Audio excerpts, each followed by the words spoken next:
Once I read that Moulana Rumi was so devoted to his worshipping of God Almighty that he would enter into a trance-like state whereby he would move into circles, resulting later in the order of the swirling dervishes.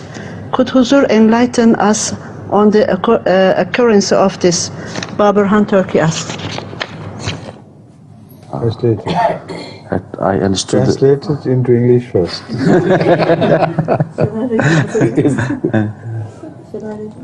Please. Baburhan says that he once read that Mevlana Jalaluddin Rumi was so... Where did he read this? Was that book binding on us? What authority did that book have? Yes. So any question based on, riffraff is, not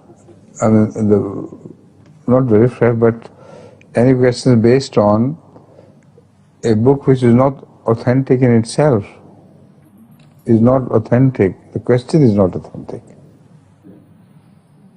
So you might have read many things about Hazrat Moulana Rumi, and a lot of false things have been said about him and written about him, that we cannot go into the rigmarole of all that.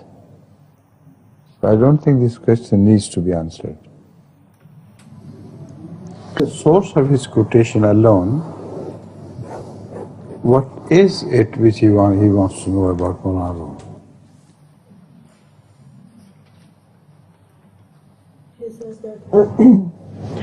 Later they started swirling, and they become swirling dervishes.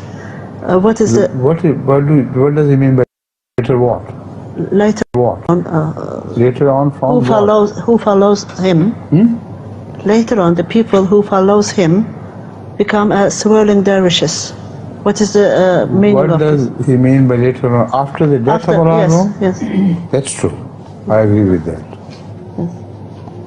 Whether the source is right or not, this is true. I have already spoken on this subject. Hazrat Moulana Rumi was a true believer in the Sunnah of Hazrat Sallallahu Alaihi Wasallam. As such, he could not have invented that form of Sufism in which people whirl and go in circles and dance. So, this is my personal belief that it must have been attitude of the so-called Moulana Rumi's followers must have infiltrated their practices after the death of Hazrat Moulana Rumi. Right.